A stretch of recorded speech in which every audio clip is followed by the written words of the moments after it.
And then if you click on gallery, it actually shows all the people. Well, it shows the first page for me, but there's 3 pages of people. So those are different things. Now, also at the very bottom, there's the reactions button. Some people didn't know how to raise their hand. If you click on the button that says reactions, there's the thumbs up, happy face, smiling, a heart, there's a confetti thing, and then there's the raise the hand.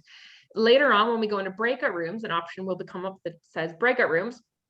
You can click on the breakout room and you can choose which breakout room we're going to go into. And Neil, I'm going to apologize. I did not send you the breakout rooms beforehand. So we're going to scramble at that time, but that's okay because everything's always shifting and adapting with us because new topics come up and people might want to talk about one thing versus something else. And that's perfectly fine.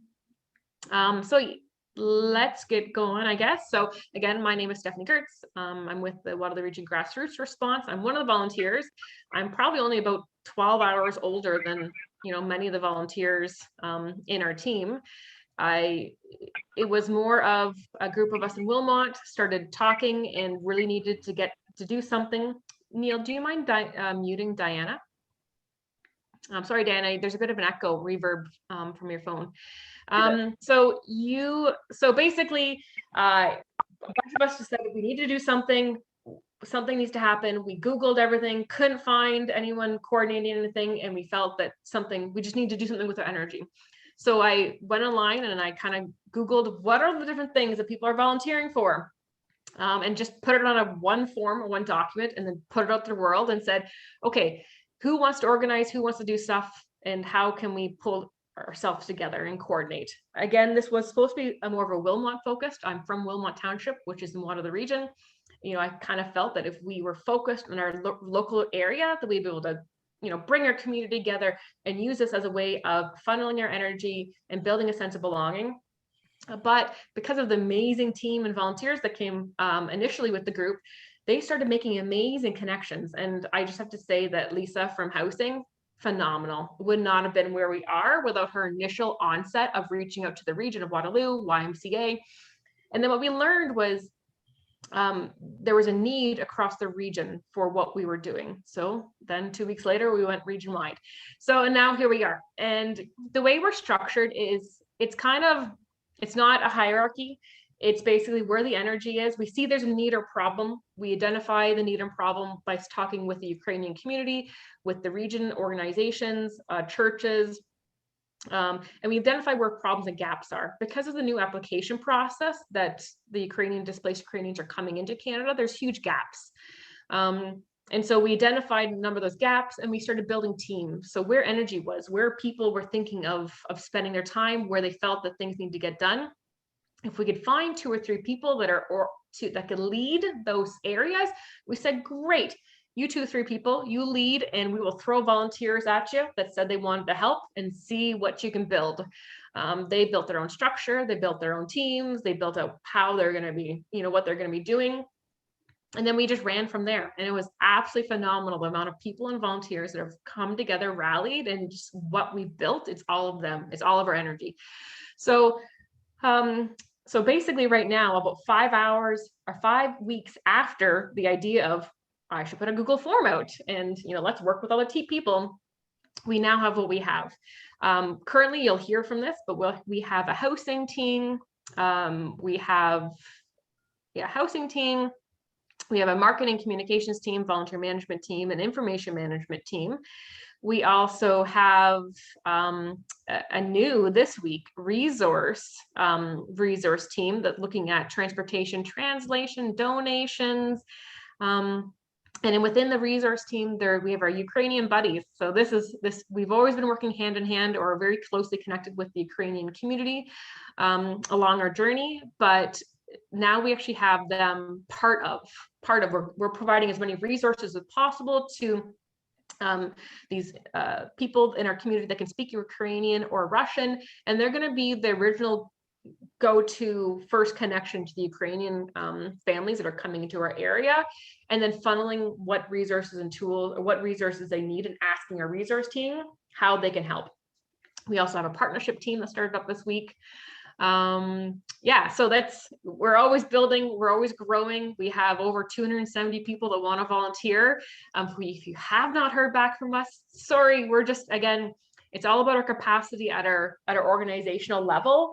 If we have, 2 or 3 people that can help organize 10 people, that's what we need. So let's just start off with, I do need to say that what I should have done initially, before I started, was doing the land acknowledgement. I'd like to begin this evening event with a land acknowledgement. It's very important to the Waterloo Region Grassroots response to do this, and to continue the path down towards reconciliation. With that, we acknowledge with gratitude that I am gathered here in Wilmot Township on the traditional territory of the neutral Anishinaabe, Haudenosaunee, and Mississaugas people. I want to acknowledge the importance of the Dish with One Spoon Covenant, a peace agreement made between Indigenous nations before the Europeans arrived. It characterizes our collective responsibility to each other and Mother Earth. We should take only what we need, leave enough for others, and keep the dish clean.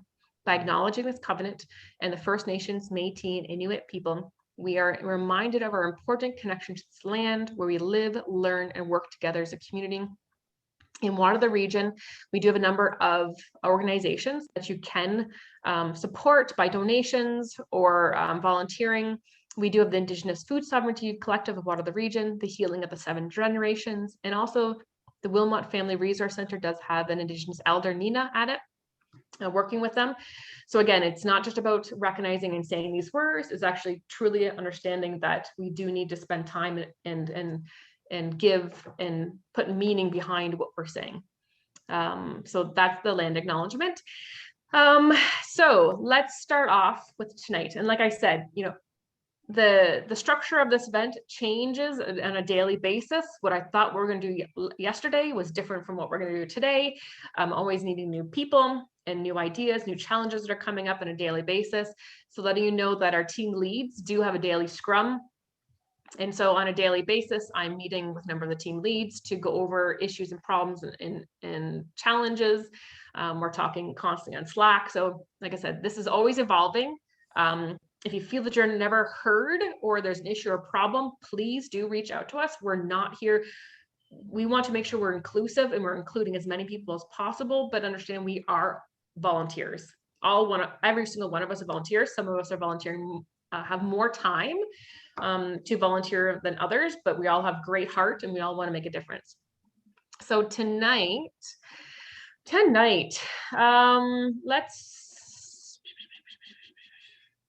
I really want to, there's 2 videos and I think we've run out of time for them because I talked way too much. So at the end of this event, I'm going to show, there's 2 videos that I found online. One was Pink Floyd partnering up with a Ukrainian gentleman, I think it's Andriy, to sing your national anthem. So I thought that was extremely very well done. Had a lot of feedback. And there's also a documentary from a local journalist. It's 30 minutes long. We're not going to watch it, but I just wanted to play a bit of it at the very end. So again, then share the link with you guys in an email afterwards. But truthfully, it's 7:19 and I want to recognize the importance of MP Lewis's time. MP Lewis, are you here? I am. Great. So MP Lewis, I just have to say, absolutely phenomenal that you've been here every single week providing an update. It has definitely changed, how involved we are, what information we're getting, how included we feel in decision-making power in what's been happening. I value your commitment to the community and that you're actively using your voice to help us reach the federal level. I will have to say that if anyone has a connection with an MPP, we have been reaching out them for the last 1 or 2 weeks or 3 weeks, and not one has actually decided to come and provide any updates. So that is quite frustrating with the amount of people that we have rallying within our region that would like an update so that we can better do what we need to do. It would be great if we could get a conservative MPP here, just because, like I said, we adapt, we shift every single day. And if we have to wait for news to come out through a press release when we could have learned it 24 hours before, that it would have saved maybe some volunteers hours upon hours of work to get. shift and adapt and meet different needs of our community. So again, MP Lewis, go ahead. Well, thank you, Stephanie. And first of all, it's Tim. I don't want to, we've known each other, and everybody on the call, it's Tim. I apologize for the background. It's getting harder to make these, but this is how, as long as I can in any way possible. So I pulled over, for those of you who are thinking, is he talking from his car? I pulled over. I do have a hard stop at 7:30, but one of the things I'm able to do, and I'm so happy to do, is if there's something I don't know, that's one of the things I'm able to do, is take things back to Ottawa and bring it back. And so maybe Stephanie, because I'm on my phone here, I can't see the comments as like I usually do, and I usually try and answer the comments. If someone on the call maybe can accrue those comments and questions, suggestions, anything, and send it to maybe Stephanie or someone, just kind of accrue those and send them to me via email.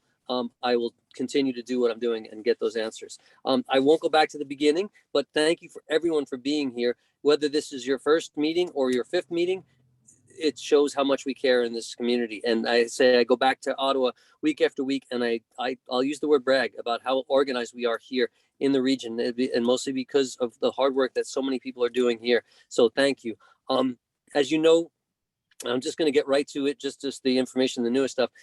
In order to bring as many people possible here as quickly as possible, we're using a temporary residence visa as opposed to refugee status. And that's where some of the challenges that Stephanie is mentioning is happening. Because if someone comes over as a refugee, like we had just brought our 10,000th Afghan refugee over here the last week, those people that came from that country have been staying there for a couple of years, and they're paired up with families. They know exactly when they're going. It's all worked out, but it takes years to do.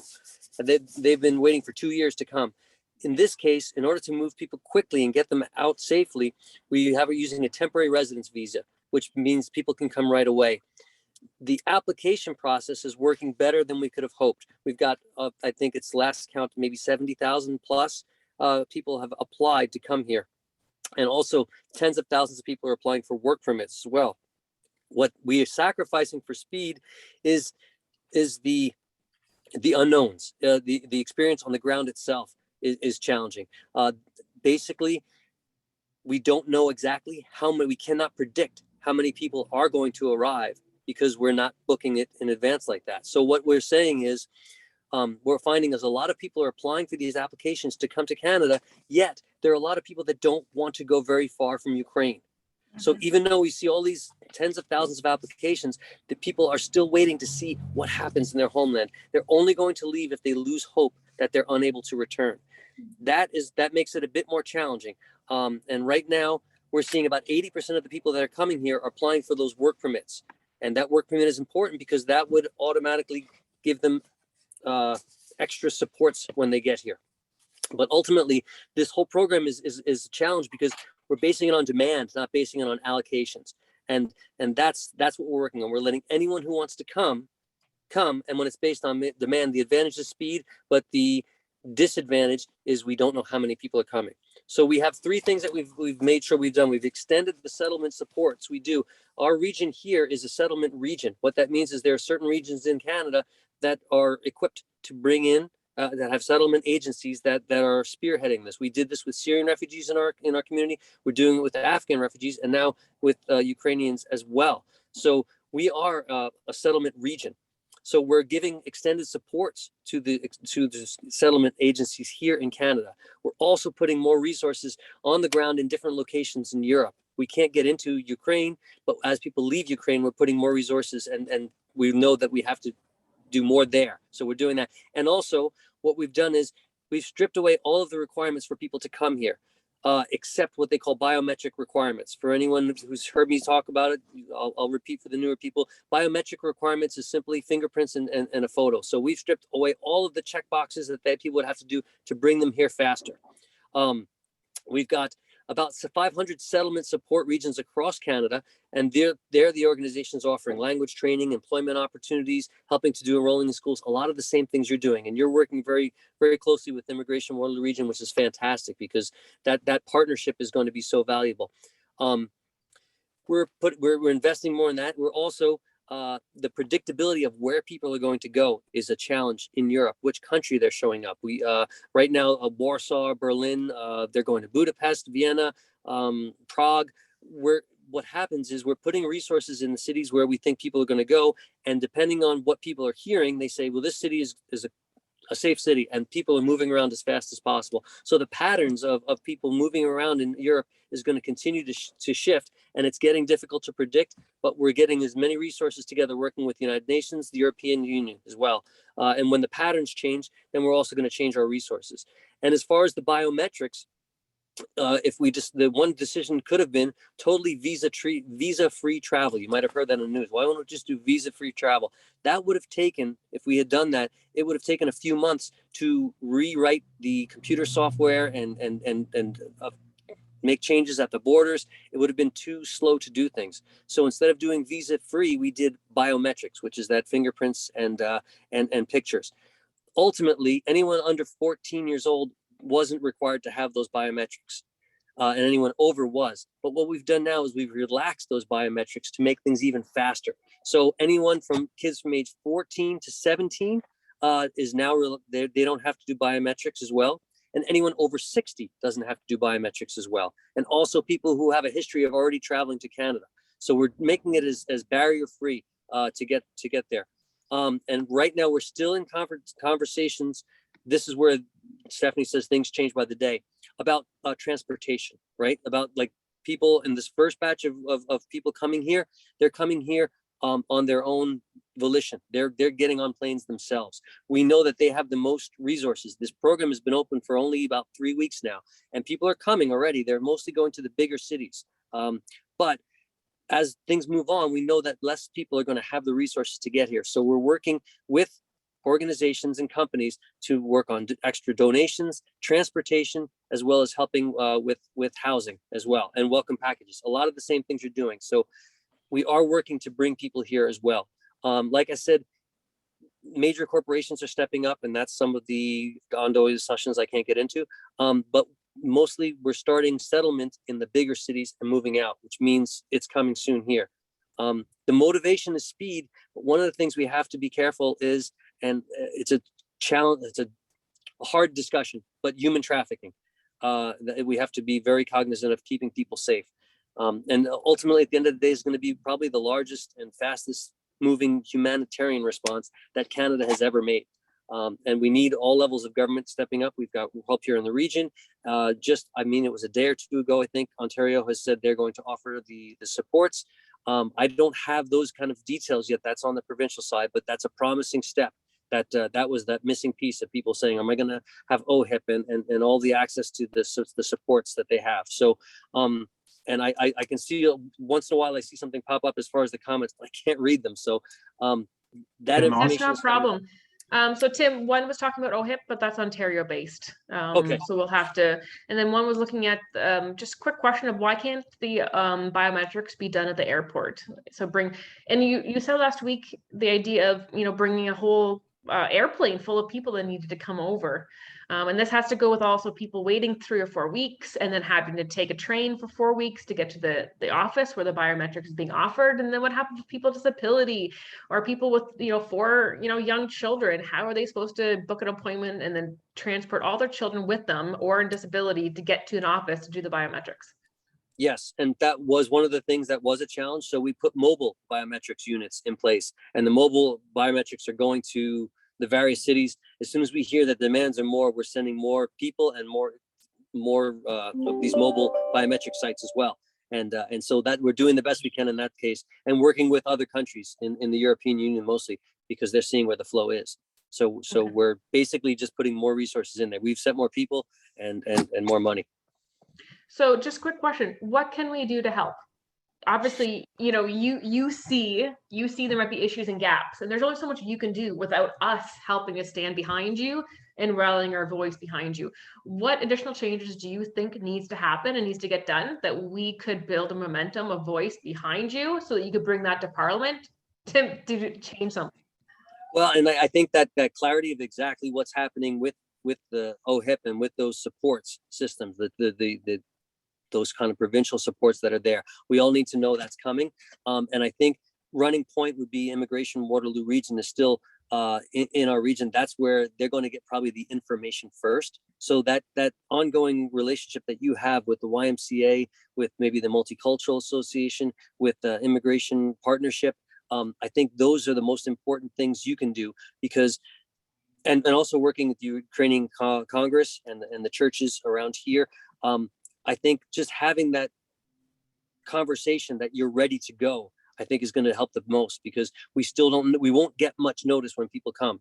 We're sending more resources to the airports now, like you said, when people come, to direct them to different cities, but they're still focusing on the major cities as far as where people are settling right now. But I think also, so Tim, I just want to jump in, because I know you're running late, but I mean, really, I don't think most people think the biometrics machines and what you guys are doing for the mobile stations is good enough. We're still hearing backlogs of 3 to 4 weeks and people struggling. How do we ensure that we put enough pressure? If you're sending millions of dollars worth of equipment and health and all these things to, Poland and Ukraine, why could we not spend $1 million in biometrics machines just to, that's the alleviate some of that major pressure and stress on these families? I can certainly bring that back. I will definitely do that if that's what you're hearing on the ground, because a lot of people on this call are very plugged in, and that's good information to me to bring back, because I haven't been hearing that from Tim, can Ottawa, I set up a personal meeting with you in Gotham? He's a immigration consultant working with us, and he has several hundred employees working in Europe to get people over into the application process. So he has firsthand experience. So if I can send you an email and connect you guys through an email or meeting. I will do. Actually, Gotham and I have been talking. We have each other's personal phone numbers. So I will make sure I reach out to him. And if I'll make sure I can set up that meeting. Not a problem. Thanks, Stefan. Yeah. Okay. Great, Tim. Thank you for coming tonight. Yes, I know. The last thing I'll say is that Iriana was asking about orphanages. So I met with with ministers from immigration, and I also met the Minister of International Development, and talking about getting supports for those orphanages. They have already identified the orphanages. They're bringing children out of the country. That was the first step. Just focusing on getting them out of Ukraine. And right now they're saying the most effective way is to work with European nations that have more local resources. So they want to get them to the neighboring countries who already have local resources that can take these children in. And they're also, I think, working with the Ukrainian Red Cross on the ground as well. So I have brought those issues. They're aware. The ministers of both international development and immigration are aware of what you're saying, Ariana. If I have more information, I will continue to let you know, because I know you're working so hard and you're so passionate and doing such a right thing. So I'm passing on that information, and I'm just letting you know that right now they're mostly want to get those children out of Ukraine and into the neighboring European Union countries that can help immediately, just to get them out of danger immediately and protected. Great, thanks, Tim. And also Sophia is asking about international student tuition and Osap support. She is from the local universities or kind of our young adults and mobilizing their efforts. Yes. Should I set up a meeting with you guys? Yes, please do. And I don't know, I don't have all the information, but from a federal level, I believe we're setting up some sort of a bursary that will give these international students. We can't control the exactly to say to a university, lower your price for international students, but we can set up, I believe, some sort of a bursary or something that students from Ukraine can draw from to help bring that cost down. So I think that's something we're working on. I don't have all the details on it. Like we said, everything is extremely fluid, but that is something that, again, I brought that back, and other people have obviously did too. These are things I'm finding out on the meetings here that make it so helpful. So I couldn't thank you enough. Great, thank you so much. And yes, pass on that information. I'm sorry I have to run, but keep going, and I will do my best to make every one of these. If anyone needs to reach me too, maybe someone can just post my email address in the chat, and anything I can do to help. This is an amazing group of people, and I'm so proud of everybody. So thank you, Stephanie. Thanks, Tim. Okay, thank you. Sophia, I understand you need to leave shortly. Do you want to jump in and talk about what you guys are doing at with the in coordinating efforts with the young adults in Waterloo region? Absolutely. So my name is Sophia. I'm Ukrainian. I was born in Ukraine in Ivano-Frankivsk. My family is currently there, and I'm with Laurier Helps Ukraine. I'm the president of that club at Wilfrid Laurier University. We're currently mobilizing our student body to fundraise and to raise awareness surrounding the war. We're composed of several students within the Wilfrid Laurier community, and we're also joining up with other students from Waterloo and from Conestoga to advocate for international Ukrainian students who are most impacted by this war. Several of them are unable to pay for their summer term tuition. They're also unable to secure housing at some colleges and universities. So we're trying to really bring this issue to the forefront to see how we can help them, how we can fundraise for them, how we can lower their tuition fees to Osap levels for local and provincial students. And that's, yes, sorry, there is a lot of echo on my end sometimes. So we're just trying to mobilize the students to really cover those tuition fees. We have a meeting tonight at 8 o'clock to discuss this issue. And we're gathering students and faculty from Conestoga and Waterloo to kind of bring forward, because there is a giant need for not just international students who are currently here, but also for students who are going to be coming here from Ukraine who would like to continue their post-secondary studies, and just something to keep in mind that some of these students who are going to be coming here, their universities, their homes have been destroyed. We really want to give them access because Ukraine is going through a genocide, and unfortunately some of them will never be able to return home. So that's just something to keep in mind as we're trying to face this issue head on. We are trying to work with a group at our university called International Students Overcoming War.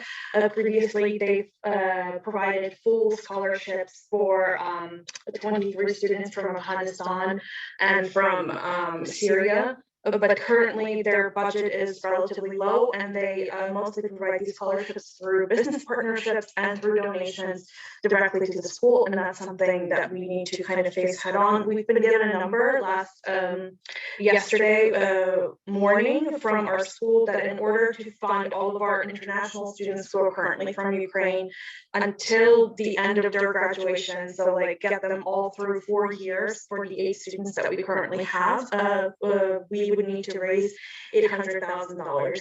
So we would really like to focus on trying to lobby the provincial government to lower OSAP payments to provincial levels to make it a little more manageable for them and provide them with employment and housing support.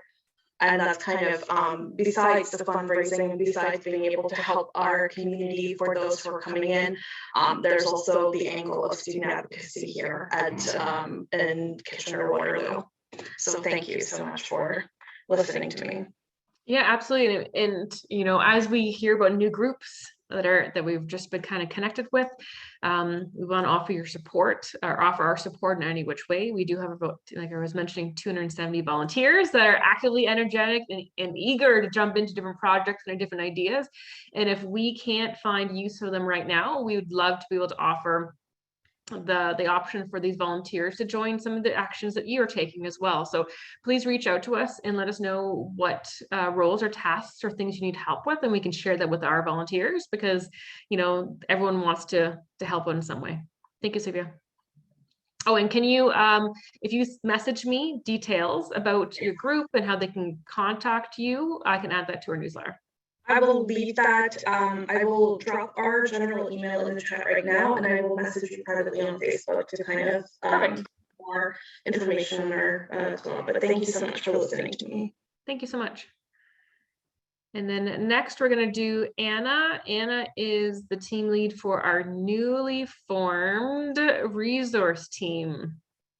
They had their first meeting last night.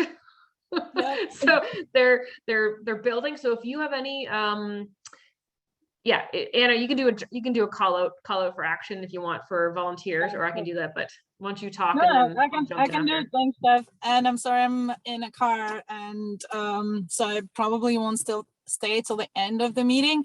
But please reach out if you want to find out more. We did have our first meeting yesterday, but there are definitely people on the ground that have been doing a lot of the work. So I just stepped up last week in attempts to bring on a little bit more structure and more organization, but things actually have been happening right from the beginning, from the first week that this group has formed, and they're wonderful volunteers who are doing a lot of things.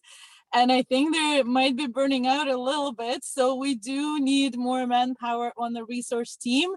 There are donations. There's a donation group, and that involves arranging baskets and driving those baskets from one place where they're arranged to the families. So if you are available, I will be sending an email tonight or over the weekend to everyone who identified that they're willing to drive. So this is specific to bringing baskets and kits to the families. We don't have a good structure yet and a good understanding of whether we can allow volunteers to drive people.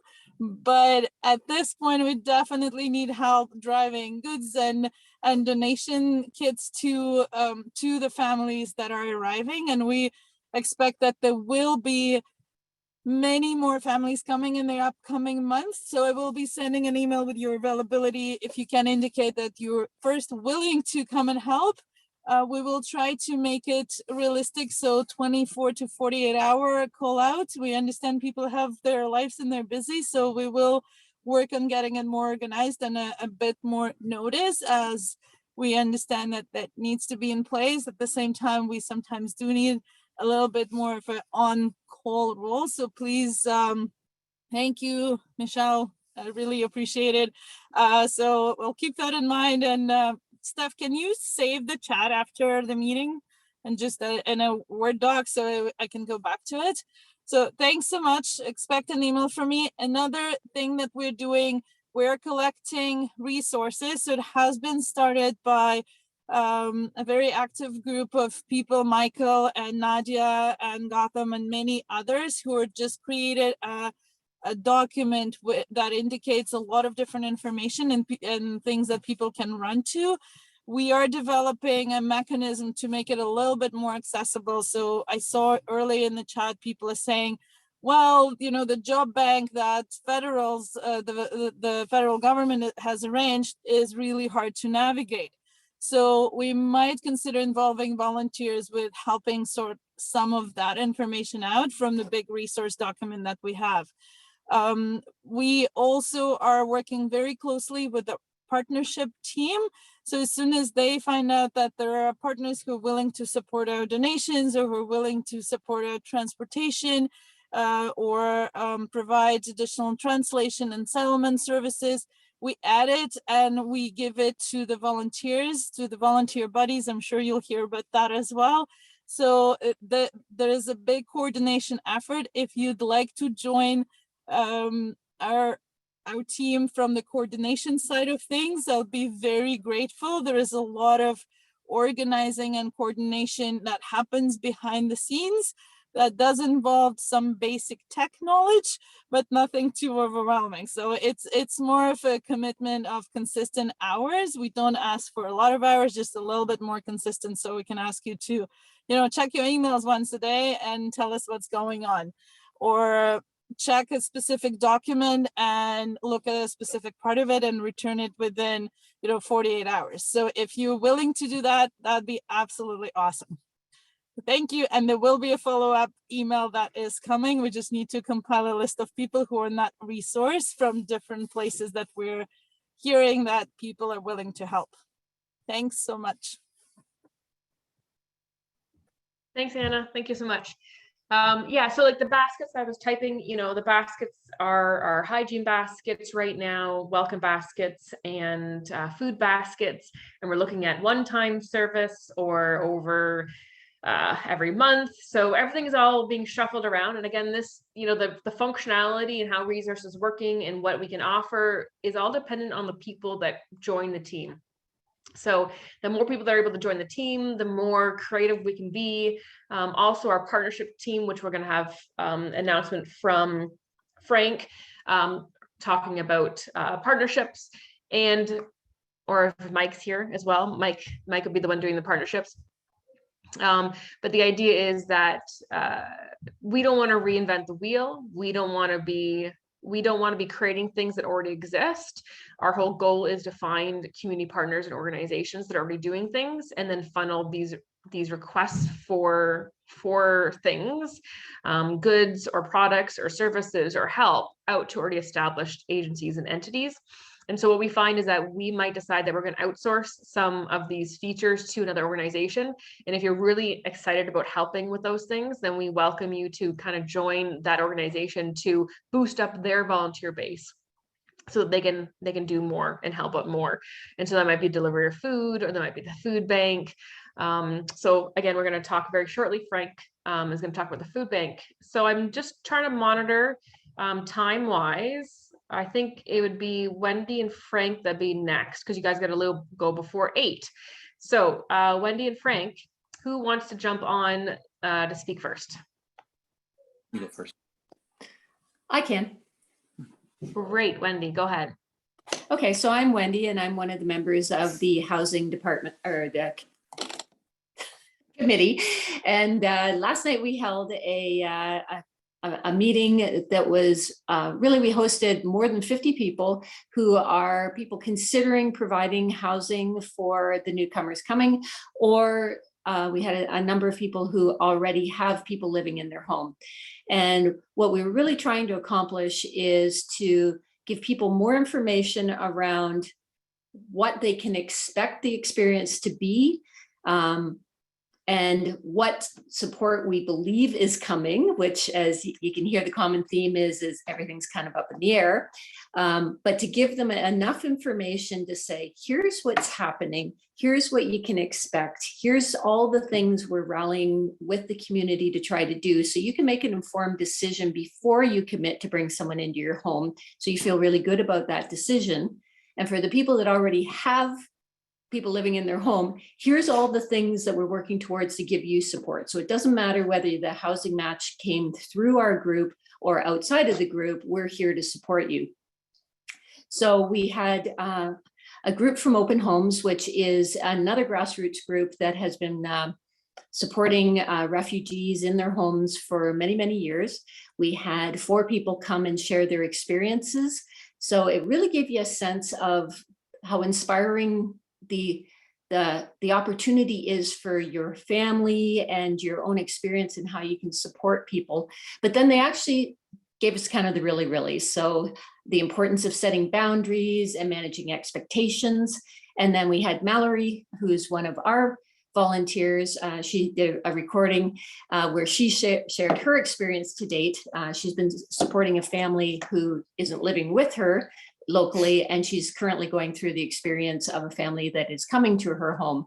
And I think at some point, whether it's this meeting or a future meeting, that video is going to be shared. But again, her experience of every one of these journeys is going to be unique, and you can't jump to the conclusions that they're going to land and want to put the kids in school, and they're going to want to do this, and they're going to want to do that. And that even if we have hygiene kits, that may not be what they need. So really taking the time to say, what do you need? What's the first thing you need? And it might be contact lens solution or something that we hadn't even anticipated. And the family she's talking to, the woman's determined she's not putting her child in school when they arrive.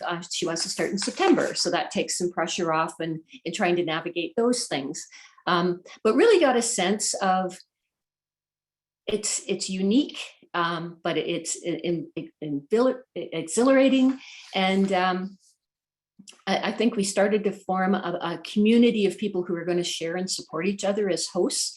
And I think that collective group will continue to support each other long after the housing group gets them prepared and ready for a match. We also had Gotham join, and he does a wonderful job of always explaining why we don't have all the answers. So everything that you heard from our MP, and just, we don't know when they're coming. We don't know how many are coming, and we don't know what the matching process for housing is going to be. So as people who have come to us in good faith and said, hey, I want to host, we say, thank you, you be patient, but here's why we don't have those answers. We also had a presentation from the food bank, which Frank will talk to in a minute. And then We had both Anna and Frank talk about partnership and resource and kind of share the information that you'll hear tonight, and you just heard from Anna. And I mean, again, the common theme is we're going to make sure that we are bridging the gaps in those between what's already available versus recreating and duplicating those. So overall, I think people came away with a better understanding of the circle of support that is really going to be there for them, but that it's in development.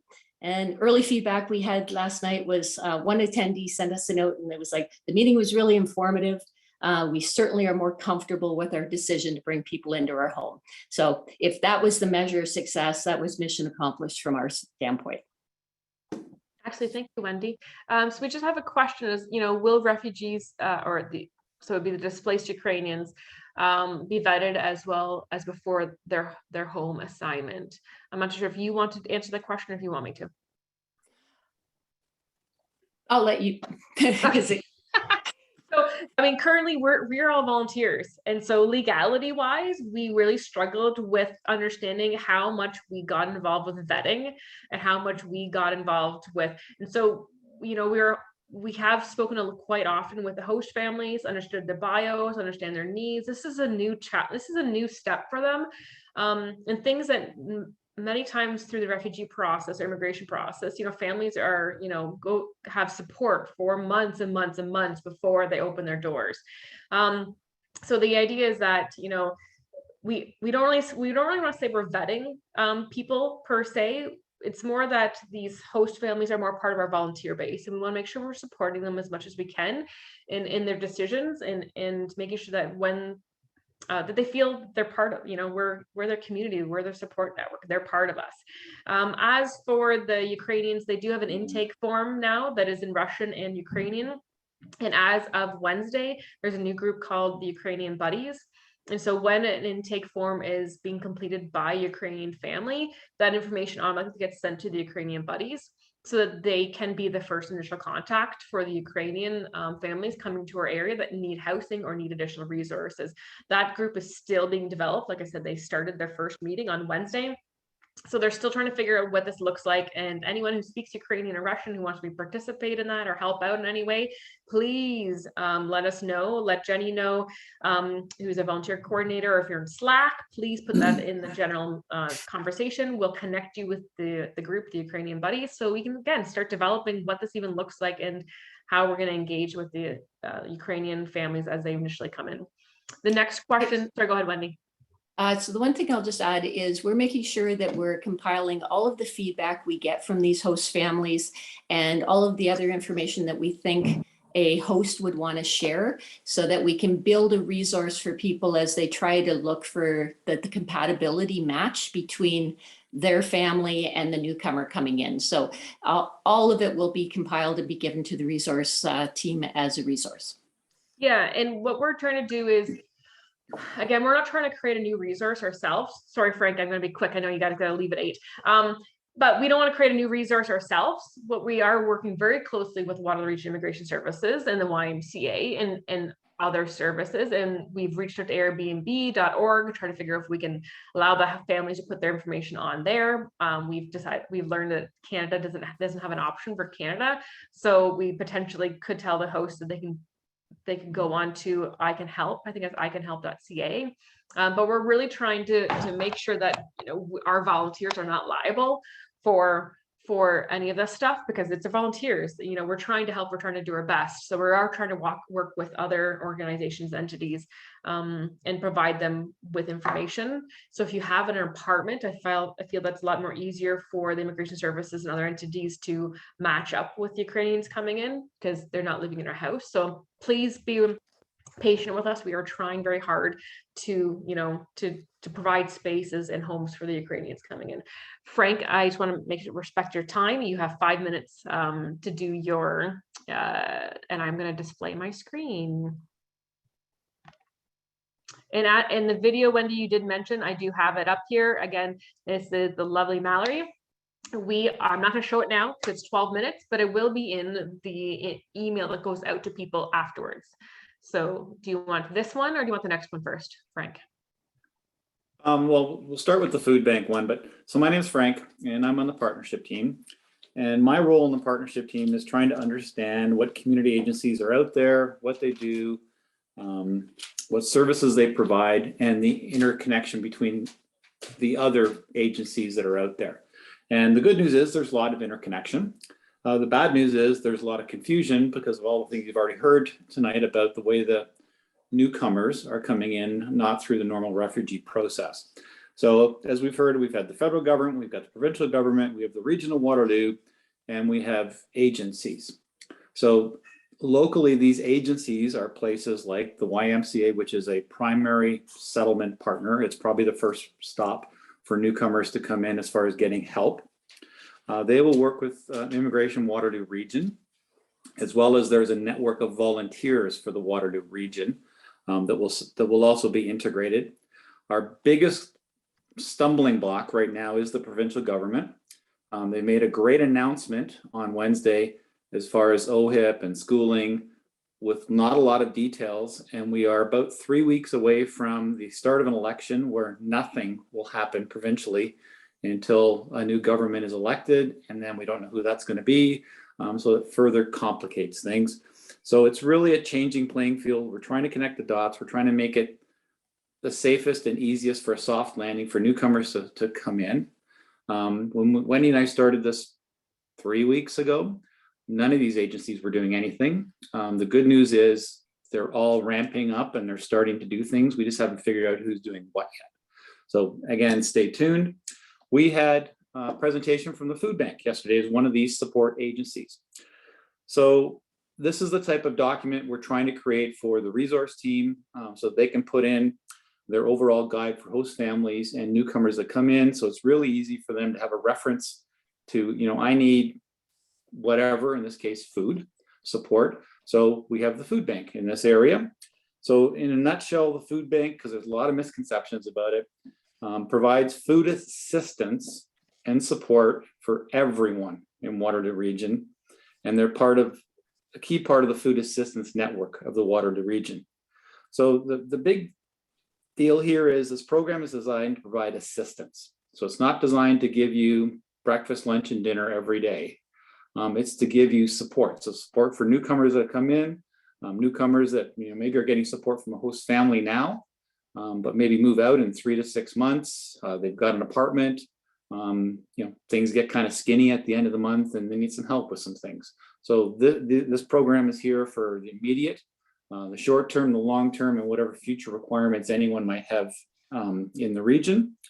The great thing about our association is we're also gathering things like food. So we can become, a secondary source. I'll call it surge demand because we have no idea how many newcomers are going to come to this area. We can't have everyone go to a food bank agency on the same day and ask for assistance because they just won't have enough for everybody. So the program is designed, as I said, to provide support. They distribute through about 100 community programs and agencies throughout Waterloo region. You don't go to the food bank for support. You go to one of these agencies. They collect and distribute fresh fruit, vegetables, frozen, non-perishable, personal hygiene, cleaning supplies, pet food, etc. So it's a pretty wide variety of things that they do. It's all in a welcoming, supportive space to help support the community. So one of the biggest factors here is they want to have people go to these community centers or churches or whatever the programs are because they learn to be part of the community. So food is only one part of the community, and it helps them become independent, functioning new members of our society. Each one of the agencies offers different programs and services. Some just offer food, some offer counseling. The Salvation Army is one of the bigger partners. They've got mobile food, they've got clothes, they provide eyeglasses support, gift cards to grocery stores, drop-in for parents and children. So they're pretty inclusive that way, but it's all done with dignity, respect, and safety around helping people. And these are the type of agencies that we are trying to align ourselves with because we need their help and they need our help, and we're trying to not duplicate what they're doing and just kind of supplement or fill in the gaps as people have said. And I think I've used up 5 minutes. Yes, thank you, Frank, so much. Okay, so let's see. We had housing, we had partnerships, we had resources. Is anyone here from donations and kits? I'm not sure if I saw Lindsay here.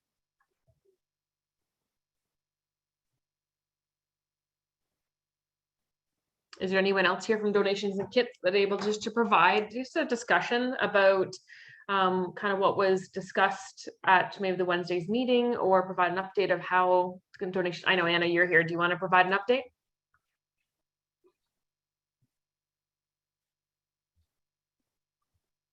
More so, I know you provided like generally how resources functioning, but I'm not too sure if there's anything more specific you want to talk about donations. You're muted, Anna.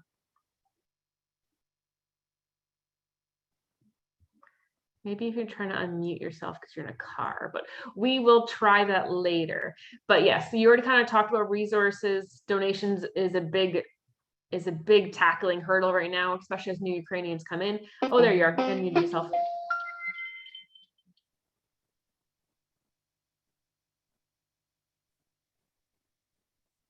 Okay, we'll just mute you again, and then we can chat maybe later on.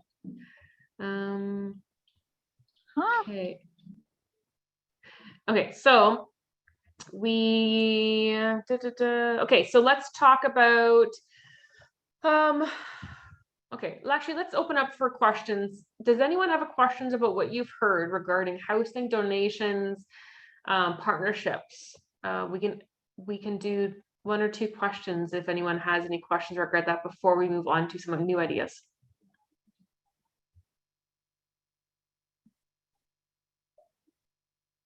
No? Okay.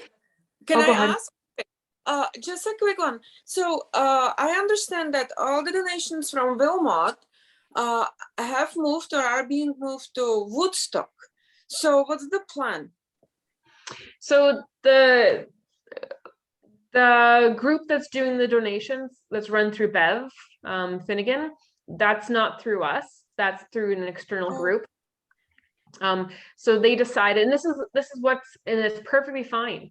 If there's people within this group that starts up an idea and it doesn't really fit or mesh well with the direction we're going or how our structure works, we are totally accepting and welcoming of that group to kind of go off on their own and do what they kind of want. We've still been funneling resources and connecting every couple of days with them. So they're generally connected, but they're not run by us or connect with us officially. So they kind of doing their own thing. Well, so, but my understanding is, like, from what I heard from the Sense of Your Church, that they kind of didn't have a choice. They basically had to, you know, take the donations they delivered to Wilmot. They kind of, you know, had to go to Woodstock, and it's creating kind of an issue because you know, we drive it by in our cars and kind of on our spare time. So it's a difference between driving it to Wilmot as opposed to Woodstock. So that's why I'm asking. Yeah, so I think this is through St. Sophia's Church, right? So you have a connection in Woodstock, which she's already reached out to us and said that she wants to help out more other than just donate space to St. Sophia's Church for holding donations. And so I know that St. Sophia's Church had given some donation items to Bev Finnegan to put in a church in Wilmot Township, which then decided that the way that the structure of those donations was going to work wasn't going to work for that church. And so now I think Bev has to this week find a new location and put it in a different area. So currently right now, if you want to help donations, we just don't have the team, the capacity built up to handle all the masses of donations people want to give us. And coordinate a space and try to figure out logistically wise where to put them and what we're doing. So right now, how the way donations is working is when a Ukrainian family or host family speaks to us, they request a certain amount of clothes or items, At this point, one of our Lindsay Williams has been phenomenal at this so far, but we've only had a few families doing it. We actually go and find specifically items for that family based on their age, size, and we package them bundles of clothing and other items to go and be delivered to that house ready for them. So when they arrive, they actually have clothes for them when they walk in the door. So we haven't been accepting large amount of donations right now because we haven't seen the need, and because Ukrainian families are not funneling into one area. There's most likely more Ukrainian families here, but we don't know about them because they're not going in through one area. We talked to immigration services, we've talked to the YMCA, and people are slowly being, in the Ukrainian church, and we're kind of hearing about people. But for us to logistically take on large amount of donations and house them in the location without actually having an area to funnel them, so logistically, if people want help with this, come on. We definitely need your help with figuring out the donations aspect, because there's a big desire to help and there's a need. We just haven't figured out how to match those properly. Well, if I can just update on what's happened most recently. So I just had a meeting with, on behalf of St. Sophia, with the manager of Thrift on Kent today. And he is willing to, issue vouchers in exchange for us just dropping off our donations. We drop them off at Thrift on Kent. They have a facility to store it out. They do that. Whatever is not usable, they pass around. There are other places they can accept for local people in need, and the rest goes into the store. And then a new Ukrainian refugee family comes to the store and picks up what they need, and no one has to pick that up for them, and they can just try it. And I think this works the best. They already did it with the Syrian refugees, right? So if other thrift stores could follow, then that would solve so many logistics issues and time and energy. So I wonder, absolutely. And that's something our partnerships team will be looking into. But I think there's slightly, and there was a recommendation last week to people just to donate to Thrifts on Kent and MCC, and there's other people in need that are in desperate need for these items as well. So that's exactly a call out. But I think there's some people that feel really touched with specifically donating to the Ukrainian families coming. So that is something that they are working through in their own belief set or how they're feeling right now, which is perfectly fine. But we will, we do suggest that everyone can donate to, if you need to get items in your house and you really want to help, donate it to Thrifts on Kent, like you were saying, or MCC, because it will get in the hands of someone who needs it. Absolutely. Thank you. Okay. Thank you. Okay, so is there anyone else that kind of has any questions about the different teams or how to get involved? No? Okay, so now we're going to move into new ideas or new things. So many of our teams are already structured and up and running. And so tonight we might not be having teams focused on them, because right now they need, the 3 or 4 individual people. They don't need a mass of people there kind of giving them advice and reshaking where they're standing right now. So we're going to talk about some other topics and issues that we hope to build on and hope to create and hope to provide opportunities for spaces for volunteers to become engaged if they haven't found a space for themselves yet. So one of the topics we're going to be talking about is trauma and mental health. And I'm going to let, where are you? Make sure I can see you. Are you on the camera? Oh, there you go, Nicole. I'm going to let Nicole just talk because she's the expert on this, not me. So we'll just listen to her.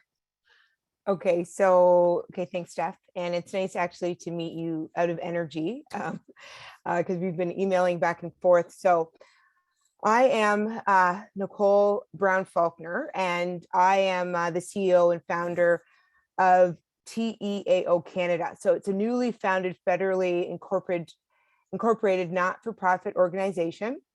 TEAO means trauma and embodiment. The A is the association and the O is Ontario. So we can also be found on our website at teaocanada.com. So I can put that over there in the chat afterwards. Who we are, actually, we are a psychological first aid training center.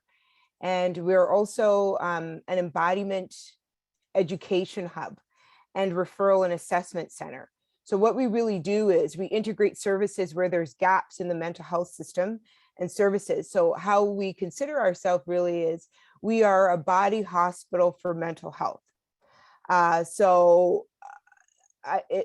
guess I started this kind of research from a bird's eye view, working with government programs for over 18 years, and resigned in 2018 just to branch away to build this new association. So it's actually designed where there are kind of gaps in the system, and this is where we've come in. So right now we are currently operating as an outreach initiative, and we're working towards more of a seamless like approach when it comes to integrating services to what we define over here anyways as historically ignored communities and people. So that's working with the residents or people that we want to work with that's lost in the cracks of the system. But what we've done as an initiative right now, because the pandemic happened and we kind of got incorporated right in the middle of it, is we're starting with connecting with our leaders, frontline first responders first. Because when we work with trauma, so trauma really means like a helplessness, you can't escape. It impacts the nervous system, your psychological health, your emotional health. What happens is that these leaders are leading organizations and perhaps mirroring trauma or helplessness into the agency. So it's like webbed in there. And so we've connected through a lot of training. We're aiming for like training 200 frontlines workers. In the meantime, we operate as psychological services, support and education. We have a referral resource page. We have peer-to-peer led services from Observing Ontario and connecting people to mental health. So that's anyways a bit of who we are right now. Now, connecting with Waterloo Region Grassroots Response, I have, and same with my team, we're a team of right now 7 of us. We have been closely going online, listening to women in Ukraine who are working on the grounds, helping to begin to start to understand the culture. So the other thing is we're here to provide like critical incident debriefing. We'll have to work with translators, interpreters and that. But what we want to do is we cannot offer psychological services and support and education if we don't understand the culture coming in. So we have to meet their mental health need where it's at. So I imagine there's going to be a lot of emotional like PTSD symptoms and a lot of like trauma symptoms, anxiety, depression, and that. And so we are trying to brainstorm what the support will look like. So we know there's spirituality, unity in regards to how they work as a community together, a lot of touch, hugging, loving, stuff like that. So now we are actually looking at how we're going to implement these types of psychological services once they get here to connect to the emotional toll that has impacted them with their families, a lot of grief work, and we need, I can say on and on, but like we are in the works right now to connect to all of this. And I want to say that after stabilization, I think the initiative right here with mental health supports is integrating the Ukrainian communities to other Ukrainian communities outside of this local area, because isolation is one of a symptom that exasperates the mental health. And so our idea is to continue to look at what's happening in Toronto and Ottawa, like other places, so that we can build resources also outside of here, because we'll be working with emotions of despair and a profound loss. So we're working right now. We're trying to see where these gaps are, and we're ready, looking at how we're going to connect services and psychological supports and critical incident debriefing after tragedy and like war and that. Okay, so.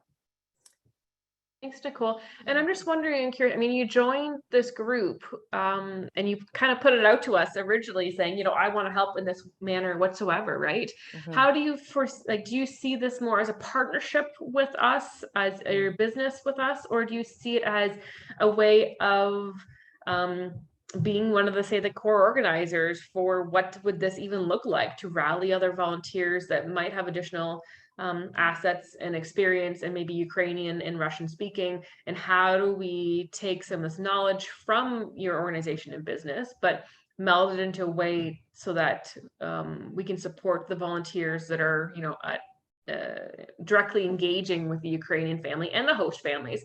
Because what I think we also need to remember is that the Ukrainian families are coming with this trauma, and that these host families have no training or no experience in engaging with people who've gone through such trauma. And how do we support the host family to make sure that they are, you know, have some skills and of what they need.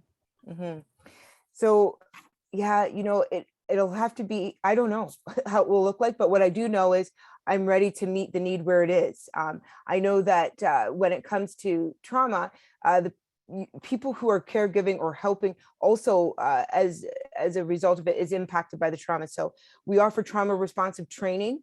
So if anyone's frontline and wanting to understand how their body's being used as a tool to help others and the impact, we do that.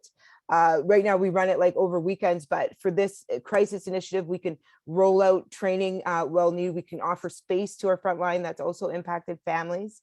And it can look like anything, really. So we can partner, we can build teams around it once we know what types of first aid, like psychological first aid supports are needed. And we can then start to move out into communities, into the church or wherever that is, to begin to pop up these support groups. If there's one-on-one critical incident debriefing that's needed for people, host families as well, and the Ukrainian community, we can really do anything. We really need to know what's in front of us, and then we can create the need based on what they need. And I think we'll know more by listening to the voices of the people. Sorry, that's me. Okay, yeah. Thank you so much. Absolutely. And we'll make sure that our partnerships team, so many names in my head right now. Our partnerships team, Eeyore, all right, I'm pronouncing your name wrong. You are here in this meeting. Can you please correct me so I say your name correctly?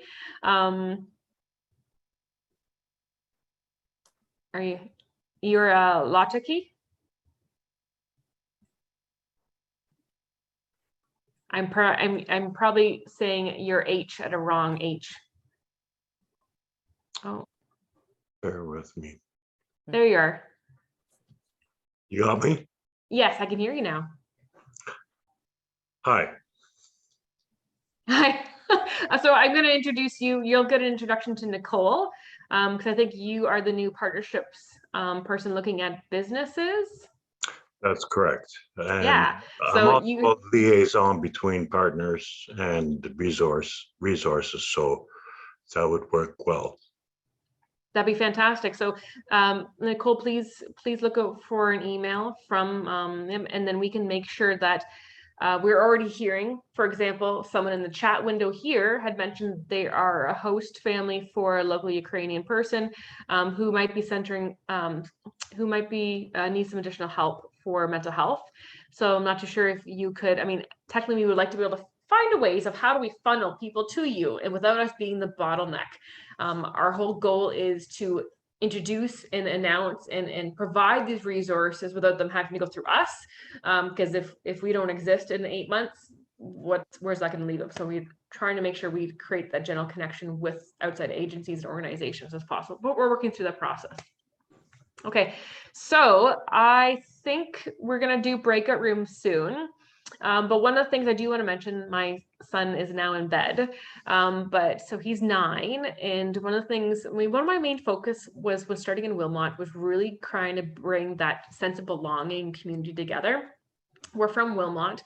And my son has watched me volunteer and be very highly engaged in the community. And I think that's, you know, an amazing learning opportunity for him. And so in our discussions about entrepreneurship and about community civic engagement, he did mention that he was interested in doing a fundraiser. So I'm throwing it out there, and this is what I'm probably going to throw it out there more so at our last or at our event next week when we're actually in Wilmot in person.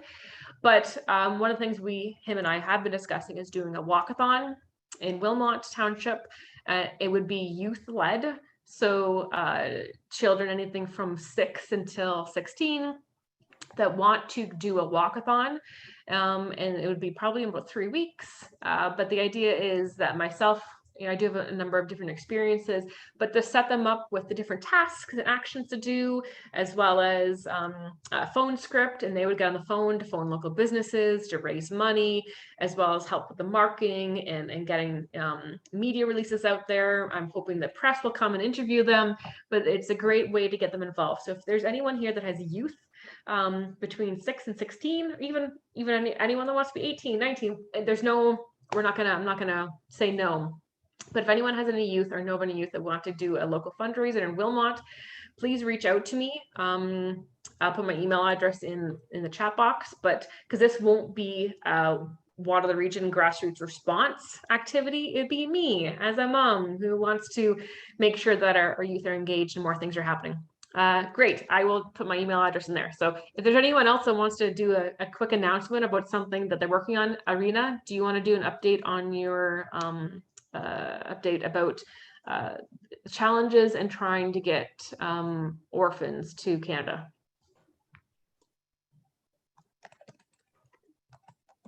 If she's here. Is anyone else here that's from her group or who's been working with her on that? Jill? No? Okay. Okay. No, wrong Jill. Sorry, we got multiple Jills. We got multiple people, multiple volunteers. So wrong Jill. Jill Stice, the other person in marketing communications, actually. Okay, so I think we are going to do breakout rooms, but yeah, we haven't really figured out what breakout rooms we're going to do, because I would like to do stuff that people here want to talk about. So there is the option, we were going to do something on housing, but because the Ontario government is doing something with settlement or housing, we're not too sure, but there's always a demand and a need for that. And there's also the option for people who didn't attend yesterday's meeting for housing to kind of have a breakout room to talk about what is housing, no, what does it mean? How do I, what is this even, how do I talk to my neighbors? I know my neighbor has an in-law suite, and how do I engage with them to talk about this? Or what would it mean to, house? So I don't know if there's anyone, if anyone were to raise their hands, is anyone going to talk about housing here? Yeah, I do. okay. I do. Okay, so Neil, if you want to make a Breakout housing room number 1 is housing. Perfect. Room number 1 is going to be housing. Great. Okay, so the other topic we're going to be talking about is marketing. So we have a number of new volunteers here, marketing communications. I just have to tell you, I desperately need help with marketing communication. So anyone that can do press releases, social media posts, general marketing communications, event management, we're going to start a team up, a group talking about that. Again, I understand like the feeling of what we want to convey, of bringing our community together, rallying around topics, mobilizing volunteers, and then all the stuff that's in our brains that all of our team leads are learning that needs to get out to the community, so it's not in our brains. We need help with that. So Neil, what room Marketing is marketing? and communications is room 2. And these 2. titles will be beside them. Great. Okay. So the next topic that we can discuss that we were talking about was mental health and trauma. And what does that look like? Is there people that really want to meet to think about how we could offer that as something in our group? We don't even know what that looks like. So I know that Nicole is able to facilitate that group and that table. So mental health is room number 3. And thank it's, you we'll so say much. room number 3, mental health. So you don't have to remember the number, but it's there, number 3. Great. And then there's also I think you're here. So even let's talk about businesses. What type of businesses? And I saw something was talking about the caremongering group on Facebook. So what type of organizations, businesses, churches should we be partnering with? Who can we connect with? Who's already doing things that we need to know about, so that we can reach out to them, create the partnership, and then just automatically skirt us and funnel people to those entities. So if we could do partnerships, a room and partnerships, that'd be great. Okay, so that will be room number 4, partnerships. Great. Yeah. And so Nadia, when we talk about partnerships, it doesn't really have to be even a partnership, official partnership. It is more about, identifying them as a resource, figuring out what resources and things that they can offer, and fully understanding it ourselves, so that when we talk with the Ukrainian families or host families, they identify with us that there's a challenge or they need something, we can ensure that we are funneling them to those organizations. The same thing with the food bank. Yeah. I see Okay. like a resource. Sorry, I was just saying, I see it more as a resource. Like, this is a group to join, and all sorts of community people ask for help, and other community members jump in to help. Like, that's a good spot. It's very active. I'll probably be joining the housing group, but I wanted people who are going to be talking in the partnership group. One of the things, like, I get reached out by Ukrainian daily, just asking about coming to Canada. And one of the things they pretty much, almost all of them ask, what about low skill jobs that we can do without language proficiency while we're studying English? How, like, what are the employers, the companies that could be offering jobs like that? And so when we're talking about partnerships, I think one of the things that we need to tackle or think about, what are the employers in the region that are large employers, that, or even small employers like cleaning services companies, are they going, or other companies that would be willing and understanding about this need to hire people without language, and be willing to do that, and just raise their hand to say, yeah, we'll be willing to hire with low language proficiency. And then they can just go on our resource list. We don't have to match, we don't have to like help people like get the job. We just need to inform people about who could be potential employer in the region for that type of job and skill level. And then if we're reaching out to them proactively, to just prime the employers to say, yes, we are willing to hire like that. That itself, I find, like, I only get two main questions, is housing and this kind of jobs, right? And so Great, thank you, Nadia. a little bit more understanding in the region on what it is, amazing.